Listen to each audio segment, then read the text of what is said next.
Era o ano de 1987, quando as folhas douradas do outono dançavam pelas ruas de Paralelepípedo de Petrópolis, na região serrana do Rio de Janeiro. Rafael Santos caminhava com passos pesados pela Rua do Imperador, carregando em suas mãos calejadas uma carta de recomendação amassada, sua última esperança depois de semanas batendo de porta em porta, enfrentando olhares de desprezo e promessas vazias. Rafael não era como outros homens de sua idade. Aos 45 anos, carregava nos ombros o peso de uma infância marcada pela extrema pobreza nas favelas de Nova Iguaçu.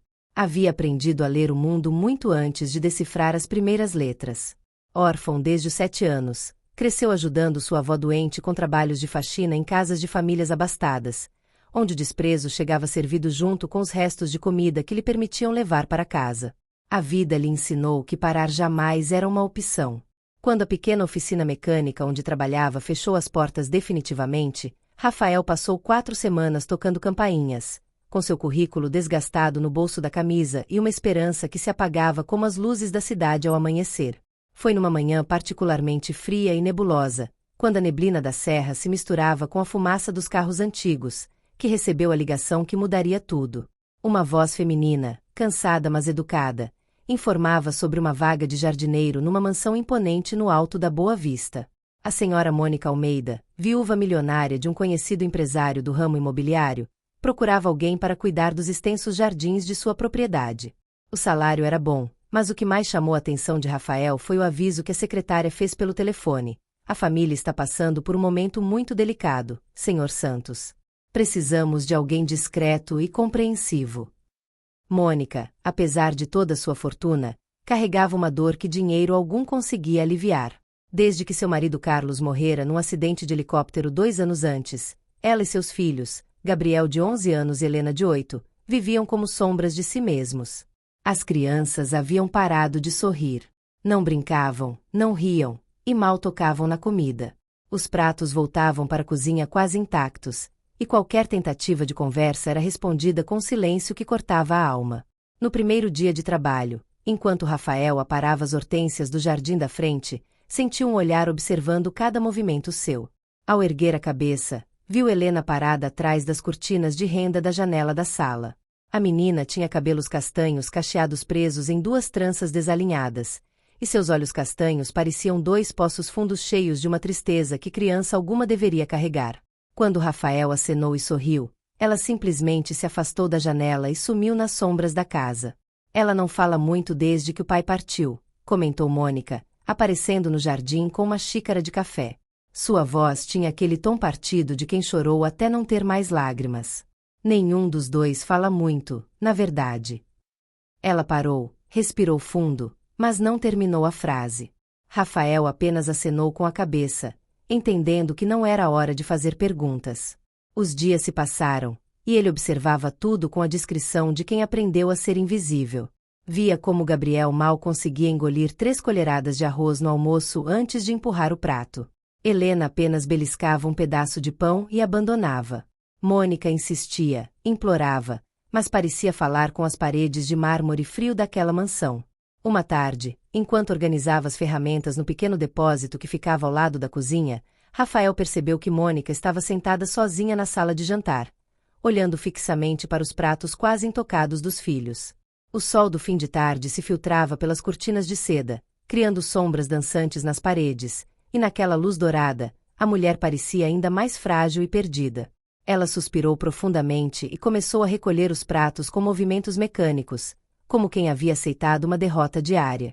Rafael sentiu algo se mexer no peito, uma mistura de compaixão e reconhecimento. Tinha visto essa mesma expressão no rosto da avó quando ele era criança e se recusava a comer por causa da angústia. "Posso tentar uma coisa?" perguntou, aproximando-se da porta da sala de jantar. Mônica ergueu as sobrancelhas, surpresa. Durante semanas, Rafael havia sido praticamente invisível, fazendo seu trabalho em silêncio, respeitando o luto da família. Uma coisa como: "O quê?" perguntou com curiosidade genuína. "Eu sei cozinhar. Minha avó me ensinou quando eu era menino. Talvez uma comida diferente, com o carinho de casa de verdade, possa ajudar." Mônica hesitou. Nos últimos 2 anos, havia tentado tudo, levou as crianças em psicólogos, Trocou de empregadas domésticas 4 vezes, até contratou uma nutricionista especializada em crianças. Nada havia funcionado. Mas algo na voz sincera de Rafael a convenceu. Tente, disse finalmente. Eu não tenho mais nada a perder. Naquela noite, Rafael preparou um banquete que encheu toda a mansão com aromas que estavam ausentes há tempo demais. Cozinhou feijoada completa como a que sua avó fazia nos domingos, com feijão preto cremoso, linguiça calabresa, costela de porco e paio defumado. Preparou também arroz soltinho temperado com alho dourado, couve refogada no ponto certo, e farofa crocante com bacon que havia perfeccionado durante anos cozinhando para si mesmo. Para completar, fez pão de açúcar caseiro que ainda estava quentinho quando colocou na mesa. O cheiro se espalhou pela casa inteira como uma sinfonia esquecida. Pela primeira vez em meses, as crianças apareceram na cozinha antes mesmo de serem chamadas. Que cheiro é esse? Perguntou Gabriel, com uma curiosidade tímida que Mônica não via no filho desde o acidente. Comida de verdade, garoto. Do tipo que abraça por dentro e lembra que a gente tá vivo, respondeu Rafael com um sorriso caloroso que iluminou seu rosto marcado pela vida. Mônica, encostada no batente da porta da cozinha, observava a cena em silêncio. Havia algo na forma como Rafael se movia, na maneira como falava com as crianças, que lhe lembrava Carlos. Não fisicamente, mas nessa naturalidade calorosa, nessa capacidade de fazer os outros se sentirem seguros. Rafael não insistiu para que comecem. Simplesmente sentou-se à mesa com eles, serviu seu próprio prato e começou a comer enquanto contava histórias de sua infância em Nova Iguaçu, de como aprenderá a distinguir temperos pelo cheiro, das travessuras que fazia com os cachorros de rua do bairro. Aos poucos, Gabriel pegou o garfo. Helena cheirou a feijoada, deu a primeira garfada e não parou até terminar o prato inteiro. Tá gostoso, murmurou como se fosse um segredo que não queria que mais ninguém ouvisse. Que bom que você gostou, princesa, respondeu Rafael, com um carinho na voz que Mônica não ouvia direcionado aos filhos há anos. E então aconteceu algo que parecia impossível. Gabriel soltou uma gargalhada quando viu Rafael fingindo que estava disputando com Helena a última colherada de feijão. A menina riu junto, e esse som puro e cristalino ecoou por toda a mansão como sinos de igreja no domingo. Mônica, parada no canto da cozinha, sentiu as lágrimas que julgava secas brotarem dos olhos. Desde a morte de Carlos não via os filhos assim. Não era só que estavam comendo, era que estavam vivos de novo. Nos dias seguintes, Rafael manteve o ritual. Preparava pratos simples mas sempre com um toque especial que aprenderá em seus anos de solidão. Estrogonofe cremoso, macarronada com molho de tomate caseiro, frango assado com batatas que derretiam na boca. Entre uma receita e outra, começou a ajudar Gabriel com o dever de matemática, ensinando trucos que havia aprendido quando trabalhou fazendo a contabilidade de pequenos comércios. Com Helena, descobriu que a menina adorava desenhar. Então ensinou a ela como fazer formas com a massa do pão enquanto a massa descansava.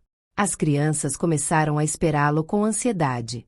Corriam para o jardim toda manhã para cumprimentá-lo, pediam para ele contar mais histórias da infância, e pela primeira vez em 2 anos, a mansão se encheu de vozes infantis.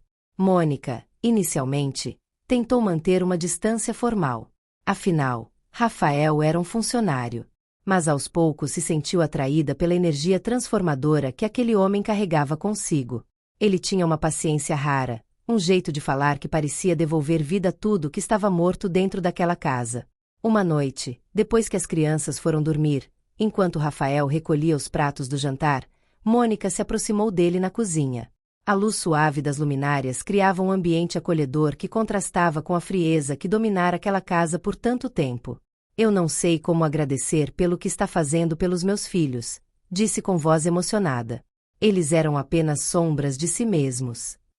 Não precisa me agradecer, respondeu Rafael, olhando para ela com sinceridade.